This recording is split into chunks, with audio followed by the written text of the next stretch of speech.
चलिएगा आज हम ट्रांसमिशन एंड डिस्ट्रीब्यूशन चैप्टर के सिरोपरी लाइनों के बारे में क्वेश्चंस करेंगे। नंबर 1, किसी भवन या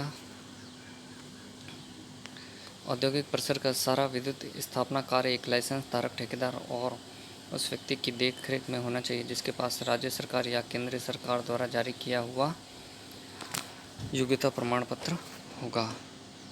अगला है टेकदार डैश डैश डैश प्रकार का विद्युत रोधक प्रयोग किया जाता है। तो टेकदार में जो विद्युत रोधक प्रयोग किया जाता है वो अंडे के आकार वाला होता है। ठीक है। टेकदार कौन सा होता है? जो बिजली का पोल होता है उसके साथ सहारा देने के लिए जो लगा होता है, यहाँ पर जो इंसुलेटर होता है वो अंडे के आकार का होता है। ये होता है टेकदार। अगला है किसी भी सिरोपरी लाइन में दो खड़े हुए खंभों के बीच लाइन विस्तार के डैश डैश डैश में सिवर लाइन की टिपिंग नहीं जोड़नी चाहिए। तो जो टिपिंग होगी वो हमेशा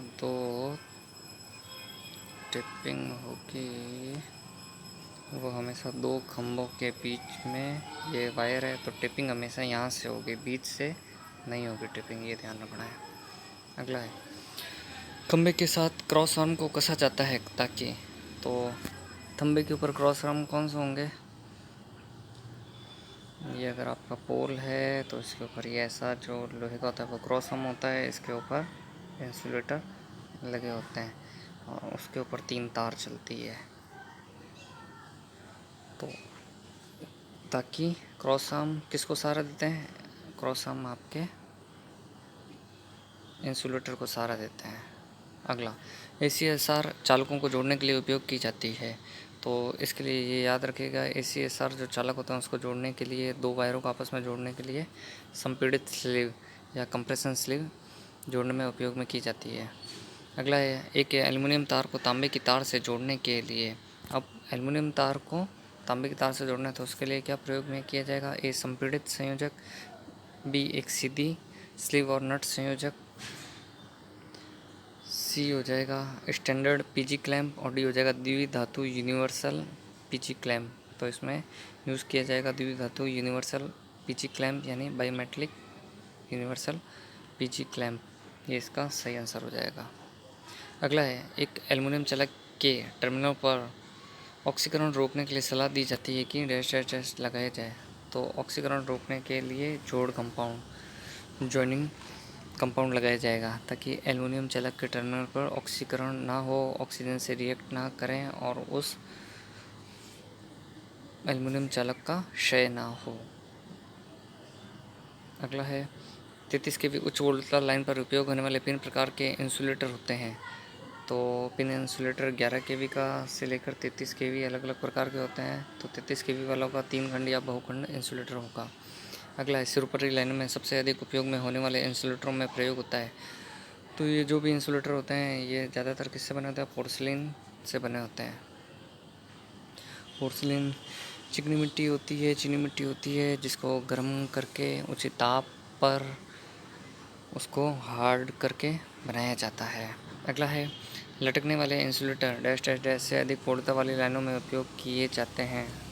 तो लटकने वाले इंसुलेटर जो डिस्क इंसुलेटर होते हैं, तो डिस्क इंसुलेटर का उपयोग किया जाता है 33 kV से ऊपर, क्योंकि 33 kV तक तो पिन इंसुलेटर का ही उपयोग किया जाता है। लटकने वाले इंसुलेटर की लड़ी में डिस्क, तो जो डिस्क होती है में जुड़ी होती है। तो जो लटकने वाले इंसुलेटर में डिस्क कैसे जुड़ी जाती है? श्रेणी क्रम में जुड़ी जाती है। ये सबने देखा है। अगला है निम्न में से कौन सी सामग्री का प्रयोग विद्युत पावर के पारेषण और वितरण में नहीं होता है? तो इसमें देखिएगा तांबे के तार का भी उपयोग होता है। आजकल सारा एल्युमिनियम होता है, तांबा और एल्युमिनियम का होता है। तो अभी क्या करें किसका नहीं होता है? तो टंगस्टन का नहीं होता है, ये चीज़ ध्यान रखिएगा। अगला हो जाएगा सामान्य तौर पर पिन टाइप इंसुलेटर का प्रयोग। तो पिन टाइप का लगभग 33 kV से ऊपर 33 kV तक किया जाता है। 33 kV के ऊपर डिस्क टाइप इंसुलेटर का प्रयोग किया जाएगा। अगला है मुख्य ट्रांसमिशन के ऊपर 400 kV के लिए इंसुलेटर की एक स्ट्रिंग में डिस्क की संख्या। तो तो 400 केवी के लिए जो लगभग डिस्क की संख्या होगी 22 से 23 के बीच में होगी। और बाकी एक डिस्क जो होती है 11 केवी की होती है, तो इसको अगर भाग दे के देखा जाएगा तो भी इसका निकाला जा सकता है। बस इसको ये ध्यान रखिएगा 400 केवी के लिए, क्योंकि एक्स्ट्रा भी हमको लगानी पड़ती है जब हाई वोल्टेज हो जाता है। 400 केवी के लिए 22 से 23 के बीच में होगी। अगला है जंपरों के फेज से फेज की दूरी होनी चाहिए। अब जंपर कहाँ लगते हैं, जैसे ये एक पोल जंपर, पहले तो होता क्या है, पहले तो आप ये देखिए, ये एक पोल है, यहाँ पर ये क्रॉस आर्म लगी हुई है, यहाँ पर एक तार आया और यहाँ पे दूसरा तार यहाँ से जा रहा है। तो इन दोनों के बीच में ये जो जोड़ा जा रहा है ये है जंपर तार, क्योंकि बीच में तो यहाँ पे इंसुलेटर लग जाएगा, तो ये हो जाएगा जंपर तार। तो जंपर तार क्या कर रहा है, इस तार का करंट इस तार में फ़्लो करवा रहा है। ठीक है, जैसे ये आई करंट इधर आ रही थी तो इसके सारे आई करंट इधर आएगी। तो ये क्या कर रहा है, फेज तार में जंपर के बीच दूरी होनी चाहिए, तो ये फिक्स स्टैंडर्ड है, तो इसको आप रखेंगे 0.91 मीटर हो जाएगी। अगला है एसटी जंपरों, हाई टेंशन जंपरों की लंबाई बिना टेक यानी बिना सहारे के से कम नहीं होनी चाहिए। तो ये हो जाएगा 3 फीट, इसका ये भी फिक्स हो जाएगा 3 फीट से 3 फीट 3 इंच से कम नहीं होनी चाहिए, ये चीज़ आपको याद रखना है। अगला है सिरोपरी वितरण प्रणाली में सबसे अधिक होने वाला फॉल्ट कौन सा होता है, तो इसमें सबसे ज़्यादा फॉल्ट होने वाला फॉल्ट होता है एक फेज से अर्थ फॉल्ट होता है। जैसे दो, इसमें देखिएगा ये सवाल ये कह रहा है, जैसे दो खंभों के बीच में अगर 3 फेज की ये लाइनें चल रही हैं तो सबसे ज़्यादा क्या होगा, ये अर्थ फॉल्ट, ये वाला तार बाई द वे किसी कारण टूट के ज़मीन पे गिर जाएगा, ये ग्राउंड है, तो इसको क्या कहेंगे, अर्थ फॉल्ट बोलेंगे। तो सबसे ज़्यादा ये वाला फॉल्ट होता है।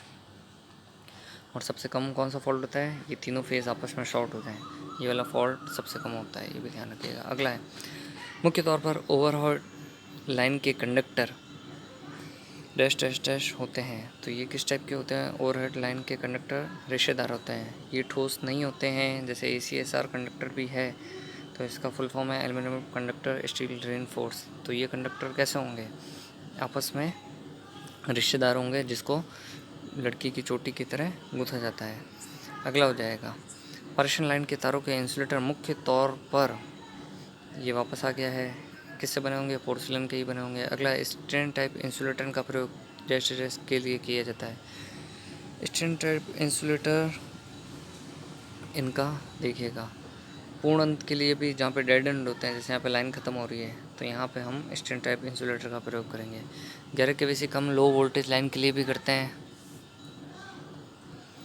इसके लिए भी करेंगे। 11 के से लो और तेज़ मोड़ होते हैं, जैसे कि यहाँ पर तीव्र मोड़ है, ठीक है ना, तो डेड एंड के लिए भी कर रहे हैं। और अगर मोड़ है, यहाँ से अगर जैसे तार आ रहा है और यहाँ से एकदम से मोड़ रहा है, तो इसलिए भी हम क्या करेंगे, इस तार का उपयोग किया जाएगा। तो इन तीनों के लिए ही इस तार का उपयोग किया जाएगा, सही आंसर डी हो जाएगा। अगला है इंसुलेटर का सेफ्टी फैक्टर, तो इसका फॉर्मूला होता है, सेफ्टी फैक्टर क्या होगा, फ्लैश ओवर वोल्टेज से पंचर शक्ति, flash over voltage upon puncture शक्ति हो जाएगा, इसका ये आंसर हो जाएगा। पंचर ये जो है इसका पंचर वोल्टेज होगा अपॉन में, तो इसका सही आंसर ए ही हो जाएगा।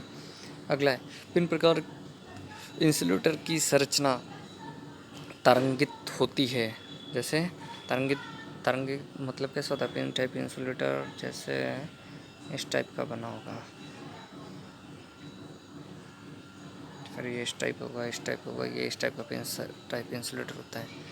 तो ये संरचना किस लिए होती है, ताकि ये मैकेनिकल यांत्रिक मजबूती दे सके, मैकेनिकल मजबूती दे सके। अगला है पिन प्रकार इंसुलेटर तक अधिकतम वोल्टेज लेवल तक उपयोग किया जाता है, ये पहले भी बता चुके हैं, 11-33 के वी तक हो जाएगा, 11 के वी मिनिमम और मैक्सिमम 33 के वी है। अगला है, चलो अब भूमिगत केबलों का उपयोग, भूमिगत केबल पढ़ते हैं। अगला हो जाएगा जब आप केबल को किसी स्विच गियर से जोड़ रहे हैं, वो तो केबल के सिरे स्विच गियर टर्मिनल में कसने के बाद मुड़ जाते हैं। टर्मिनल से कितनी दूरी तक केबल सीधी रहनी चाहिए ताकि टर्मिनल पर आवश्यक दबाव ना पड़े, तो इसके लिए जो हो जाएगा 20 mm से अधिक हो जाएगा, इतना केबल को आपको सीधा रखना पड़ेगा, अन्यथा ये टर्मिनल पर कसते समय ये मुड़ने की संभावना रहेगी और टर्मिनल पर जोर पड़ेगा। अगला है, एक फैक्ट्री के लिए पावर सप्लाई के लिए 3 फेज केबल काम में ली जाती है। फैक्ट्री में अधिकतर बाहर 3 फेज मोटर के रूप में और प्रकाश बाहर कम है, मतलब मोटर का लोड ज़्यादा है और लाइटिंग लोड कम है, तो उपयोग होने वाली केबल कौन सी होगी? तो उपयोग होने वाली जो आपके केबल है वो हो जाएगी 3.5 करोड़ की हो जाएगी। 4 करोड़ अगर लोड ज़्यादा होता है तो 4 करोड़ लेते हैं, बाकी कम लोड है तो 3 तो फेज़ के लिए हो जाएगा और चौथी केबल जो न्यूट्रल हो जाएगी। ठीक है, तो इस प्रकार इस केबल को कहेंगे 3.5 कोर केबल कहते हैं। अगला हो जाएगा, एक PILC केबल में जो धातु आवरण केबल मेटल शीट केबल में नमी का प्रवेश रोकता है वह होता है। तो जो नमी का प्रवेश रोकता है वह क्या होता है? लेड होता है।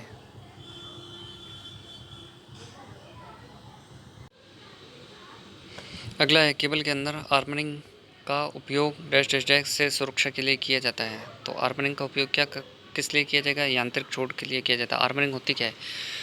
तो ये जो केबल होते हैं, केबल के अंदर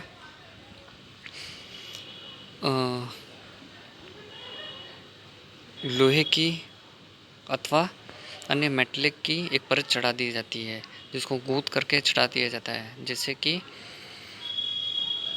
केबल की यांत्रिक सुरक्षा की जा सके।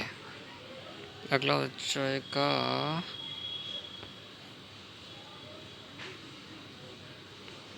केबल के अंदर धातु आवरण व आर्मरिंग के बीच बेंडिंग का उपयोग किया जाता है ताकि डैश डैश डैश सुरक्षा की जा सके। तो धातु आवरण क्या कह रहा है? केबल के अंदर धातु आवरण व आर्मरिंग के बीच बेंडिंग का उपयोग किया जाता है ताकि धातु आवरण की सुरक्षा की जा सके। तो ये जो धातु आवरण है इसकी भी सुरक्षा की जा सकेगी। अगला है, जहाँ पर धातु आवरण के लिए केबल में एक लेड नली का उपयोग किया जाता है वहाँ पर केबल के जोड़ के को की आवश्यकता नहीं पड़ती है। तो वहाँ पर केबल के इसके लिए किसकी आवश्यकता नहीं पड़ेगी? पृथक अर्थ संयोजक की, क्योंकि जहाँ पे लेड नली का उपयोग किया जा रहा है तो लेड नली खुद एक अर्थ कनेक्शन की भांति ही यूज़ में उपयोग में ली जाती है। अगला है, PILC केबलों में डैश डैश डैश के ऊपर जूट इंसुलेशन के साथ सर्विंग की जाती है। तो ये जो सर्विंग की जाएगी किसकी की जाएगी? आर्मर की सर्विंग की जाएगी। PLC केबलों में आर्मर के ऊपर जूट इंसुलेशन के साथ सर्विंग की जाती है। अगला है, भूमिगत केबल को सुरक्षित किया जाता है। तो भूमिगत जो केबल होते हैं इसको किस प्रकार सुरक्षित करते हैं? ज़मीन के अंदर ईंट व रेत की परत बिछा करके इनको ऊपर चलाया जाता है।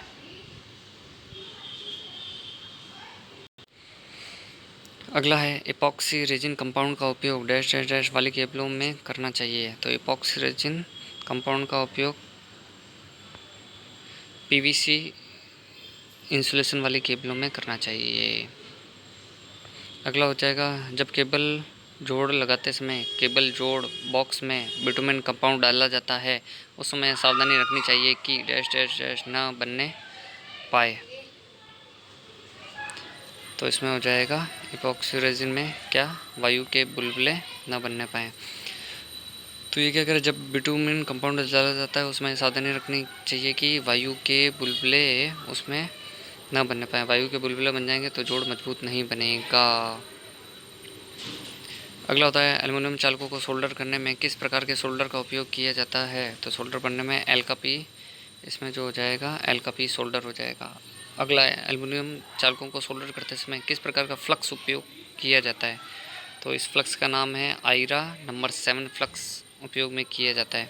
अगला है, बेल्टेड केबल और एसएल केबलों में कुछ अंतर होता है। एसएल केबलों में इसमें लेड की शीट नहीं होती है, भी सही है। और अगला हो जाएगा, प्रत्येक केबल करोड़ पर धात्विक इंसुलेशन होता है।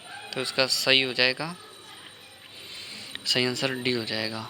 अगला है, एक 11 kV एसटी केबलों को भूमि में डालने के लिए खाई की गहराई होनी चाहिए। 11 kV का अगर केबल ज़मीन के अंदर डालेंगे तो भूमि के अंदर कितना गड्ढा खोदा जाएगा? ये लगभग 0.9 मीटर का खोदा जाएगा। अगला है, एपेक्सी मिश्रण को डैश डैश डैश की आवश्यकता नहीं पड़ती है। तो इसका हो जाएगा, गर्म करने की आवश्यकता नहीं पड़ती है। अगला है, एपॉक्सी केबल जोड़ का उपयोग डैश डैश डैश नहीं मिलती है, तो वहाँ करते हैं जहाँ पर केबलों को गर्म करने की अनुमति नहीं होती है, जहाँ पर एपॉक्सी मिश्रण होता है।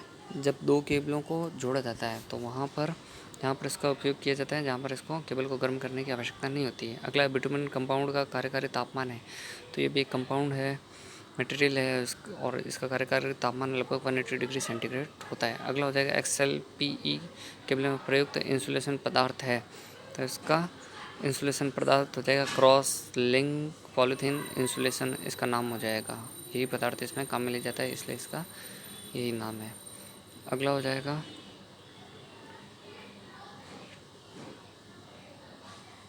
एक केबल के लिए इंसुलेटिंग मटेरियल होना चाहिए, तो इंसुलेटिंग मटेरियल किस प्रकार का होता है? निम्न मूल्य वाला होना चाहिए। बी उच्च परावैद्युत सामर्थ्य वाला होना चाहिए। उच्च परावैद्युत सामर्थ्य मतलब ज़्यादा वोल्टेज को सहन कर सके। उच्च यांत्रिक सामर्थ्य वाला होना चाहिए, यांत्रिक सामर्थ्य को भी अच्छी भली भांति सहन कर सके, तो इसका सही आंसर हो जाएगा डी उपरोक्त सभी। अगला है निम्नलिखित में से कौन सा भाग केबल को यांत्रिक चोट से बचाता है? तो यांत्रिक चोट से केबल को बचाता है, आर्मरिंग बचाता है, तो सही आंसर सी हो जाएगा। अगला है केबल के अंदर कौन सा इंसुलेशन प्रयोग में लाया जाता है? तो केबल के अंदर वार्निश कैम्ब्रिक भी होता है, रबड़ का इंसुलेशन भी होता है, पेपर इंसुलेशन भी होता है, तो सही आंसर डी हो जाएगा उपरोक्त सभी। अगला है केबल के अंदर इंसुलेशन की परत की मोटाई डैश डैश डैश पर निर्भर करती है। परत की मोटाई किस पर निर्भर करेगी? वोल्टेज पर निर्भर करेगी। जितना अधिक वोल्टेज होगा तो केबल के अंदर परत की मोटाई भी बहुत ज़्यादा होगी।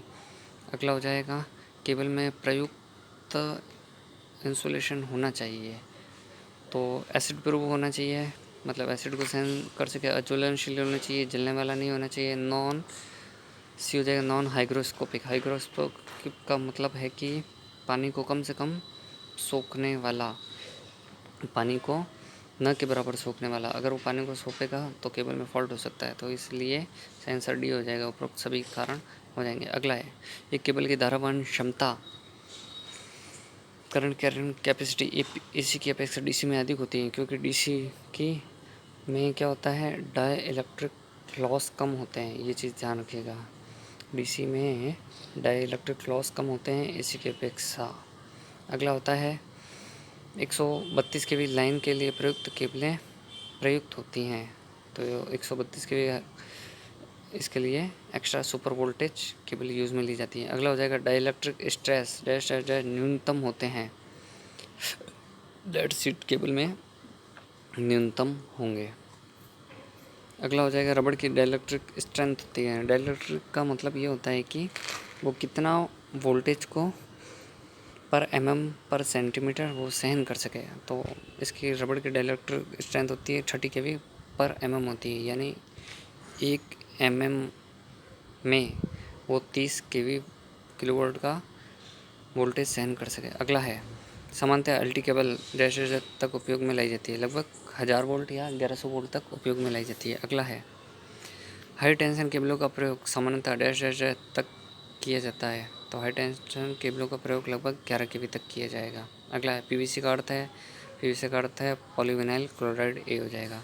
अगला हो जाएगा भूमिगत केबलों को निम्नलिखित विधियों के अनुसार बिछाया जाता है, तो ए भूमि में सीधे भी बिछाया जाता है, वाहनियों यानी डक्ट यानी पाइप में बिछाना, व वायु के रैकों पर बिछाना। अगला हो जाएगा सुरंग के अंदर रैकों में व इमारतों व संरचनाओं के साथ बिछाना, तो सही आंसर हो जाएगा डी उपरोक्त तो सभी हो जाएगा। अगला है पावर केबलों और टेलीफोन केबलों के बीच न्यूनतम दूरी होनी चाहिए, तो इसके बीच में 50 सेंटीमीटर की कम से कम न्यूनतम दूरी होनी चाहिए दोनों के बीच में। पावर केबल जो 3 फेस वायर केबल होते हैं और जो टेलीफोन केबल जो होते हैं, तो इन दोनों के बीच में दूरी होनी चाहिए, अन्यथा क्या होगा, टेलीफोन लाइन में नॉइज़ सिग्नल उत्पन्न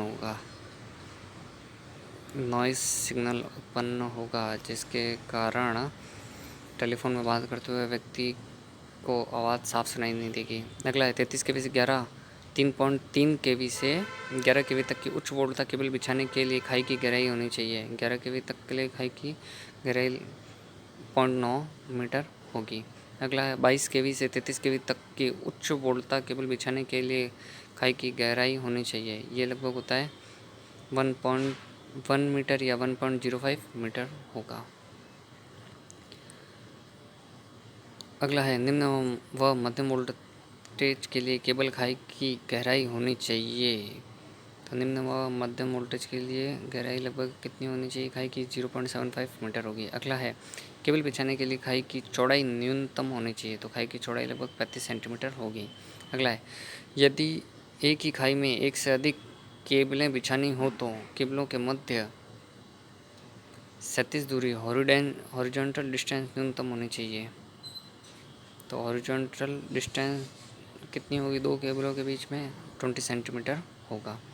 अगला हो जाएगा भूमिगत प्रणाली में केबल व पानी के बीच न्यूनतम 37 दूरी होनी चाहिए। तो केबल व पानी के बीच में न्यूनतम कम से कम दूरी कितनी होगी? 0.4 मीटर होगी। ये चीज़ ध्यान रखिएगा। अगला है चित्र में भूमिगत केबल को बिछाने की एक विधि को दर्शाया गया है, यह विधि है।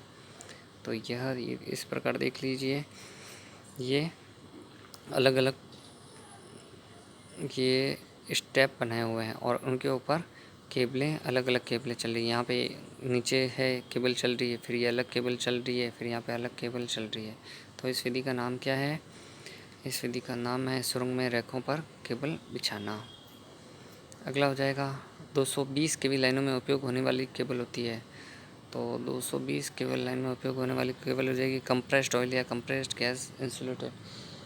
जो हाई वोल्टेज केबलें होती हैं उसके अंदर कंप्रेस रूप से ऑयल भरा जाता है या गैस भरा जाता है ताकि ज़्यादा वोल्टेज पर केबल गर्म हो करके न पिघलें।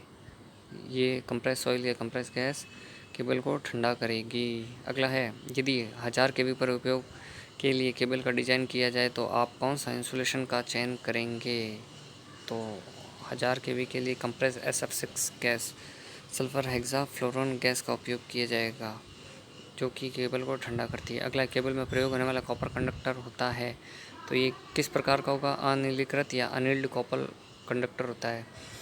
ये एक प्रोसेस होता है जिसके द्वारा केबल को हार्ड व लचीला बनाया जाता है, तो उस पर विभिन्न संक्रियाएं करके।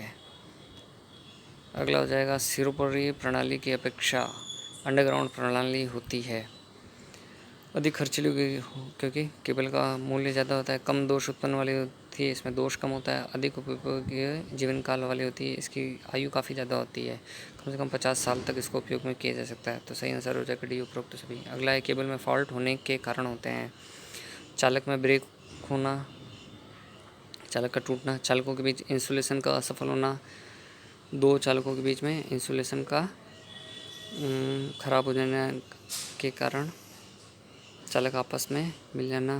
अगला हो जाएगा चालक व अर्थ के बीच इंसुलेशन असफल होना। तो इसके सभी हो जाएगा उपरोक्त सभी। अगला है केबल के अंदर न्यूनतम परावैद्युत प्रतिबल जस पर होता है। न्यूनतम परावैद्युत प्रतिबल किस पर होगा?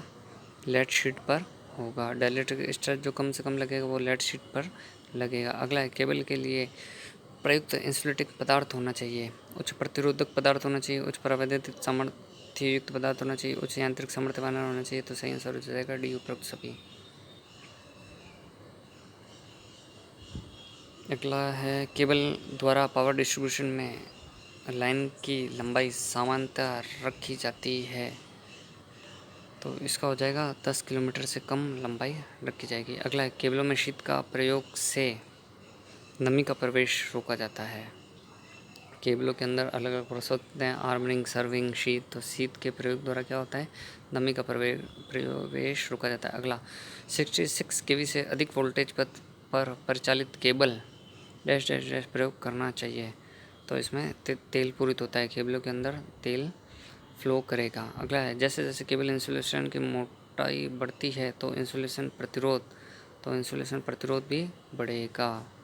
अगला है पावर केबलों में सबसे अधिक उपयोग होने वाला इंसुलेटिंग पदार्थ होता है। तो पावर केबलों में सबसे अधिक उपयोग होने वाला इंसुलेटिंग पदार्थ कौन सा होगा? PVC, polyvinyl chloride. अगला है सिरोपरी लाइन पत्ती की तुलना में अंडरग्राउंड पत्ती के अनुरक्षण का खर्च होता है। तो इसका हो जाएगा बहुत कम होगा, यानी जो ओवरहेड लाइन यूज़ की जाती हैं तो उसकी तुलना में अंडरग्राउंड केबल में जो मेंटेनेंस जो खर्च होता है वो बहुत कम होता है। अगला हो जाएगा निम्न में से कौन सी त्रुटि अधिकांशतः केबल में पाई जाती है? तो देखो क्रॉस या शॉर्ट सर्किट त्रुटि भी होगा, ओपन सर्किट भी होता है, केबल इंसुलेशन का टूटना भी होगा, तो इनमें सभी हो जाएगा। तो जो ओवर आउटलाइन में फॉल्ट होते हैं वो अंडरग्राउंड केबलों में भी होते हैं। अगला है, निम्न में से कौन सा इंसुलेशन केबल में प्रयोग होता है? तो इसमें देखिए वार्निश कैम्ब्रिक भी होगा, रबर भी होगा, पेपर भी होगा, तो डी हो जाएगा, इनमें सभी हो जाएगा। अगला है, केबल के ऊपर बेंडिंग में डैश डैश डैश उपयोग होता है, तो इसमें हो जाएगा बेंडिंग में जूट का प्रयोग किया जाएगा। अगला है, केबल के इंसुलेटिंग सामग्री होनी चाहिए, तो अम्ल अभेद्य होनी चाहिए, अज्वलनशील होनी चाहिए, गैर नमीदार होनी चाहिए, उपयुक्त सभी हो जाएगा इसका। अगला है, केबल में धात्विक आवरण के तुरंत बाद डैश डैश दिया जाता है, तो धात्विक आवरण के तुरंत बाद बेडिंग किया जाता है। अगला है, कम तनाव वाले केबल का सामान्य रूप से डैश डैश वोल्टेज तक में उपयोग किया जाता है, तो 1000 वोल्ट तक में किया जाता है। अगला है, केबल में सामान्य तौर पर दोषपूर्ण स्थान की पहचान डैश डैश डैश की तुलना कर की जाती है, तो इसका हो जाएगा इंसुलेटेड कंडक्टर की धारिता ज्ञात कर। जैसे कोई लंबा केबल है तो उसमें हमें दोषपूर्ण स्थान को ज्ञात करना है, तो हम उस केबल के लिए हम क्या नापेंगे? कैपेसिटेंस नापेंगे। कैपेसिटेंस को मेज़र करके बताया जा सकता है कि किस पर्टिकुलर स्थान पर केबल दोषपूर्ण है। अगला हो जाएगा, भूमिगत केबल डैश के लिए उचित गहराई में बिछाए जाते हैं, तो ए तापमान के तनाव को कम करने के लिए, बी मिट्टी के हटने से आसानी से अनर्थ होने से बचने के लिए, सी गुजरते वाहनों की कंपनी शॉक के प्रभाव को कम करने के लिए। तो इसका सही आंसर हो जाएगा सी हो जाएगा, गुजरते वाहनों की कंपनी शॉक के प्रभाव को कम करने के लिए। अगला हो जाएगा, केबल का इंसुलेशन जैसे जैसे के साथ घटता है, तो इंसुलेशन की लंबाई बढ़ने के साथ साथ केबल का इंसुलेशन घटेगा, तो ये चीज़ ध्यान रखिएगा। अगला है, केबल में आवरण का प्रयोग डैश डैश के लिए होता है, तो केबल में आवरण का प्रयोग नमी घुसने से बचने के लिए होता है। अगला हो जाएगा, भूमिगत केबल पर बेंडिंग का उद्देश्य क्या है? तो इसका बेंडिंग यांत्रिक चोट से म्यान की रक्षा करने के लिए इसका उपयोग होता है। अगला है, उपयोग किए जाने वाले केबल में भीतरी शीत क्यों होते हैं? तो ये हो जाएगा उचित तनाव निर्धारित करना, ये नहीं होगा तनाव को कम करना नहीं। तो शीत का प्रयोग क्या होता है? नमी धारा और वोल्टेज सर्ज के खिलाफ सुरक्षा निर्धारित करने के लिए, तो ये सही होगा, सही आंसर सी होगा। अगला है, केबल में चालक पर निर्धारित किए जाने वाले इंसुलेटर की मोटाई निम्नलिखित में से कौन से कारक पर निर्भर करती है? तो ये जो मोटाई होगी ऑपरेटिंग वोल्टेज पर निर्भर करेगी। अगला है, एक इंसुलेटिंग पदार्थ के रूप में उपयोग होने वाले पेपर का मुख्य ड्रॉबैक होता है, तो पेपर का मुख्य ड्रॉबैक क्या होता है? हाइग्रोस्कोपिक इफेक्ट होता है। पेपर क्या करता है? पेपर करता है कि नमी को संग्रहित करता है, तो इसलिए कागज़ का मुख्य ड्रॉबैक ये होता है। ठीक है, आज के लिए इतना ही बहुत होगा। हमारे चैनल को शेयर कीजिए, सब्सक्राइब कीजिए और लाइक कीजिए, और कोई त्रुटि हो तो कमेंट करके बताइएगा। ओके, धन्यवाद।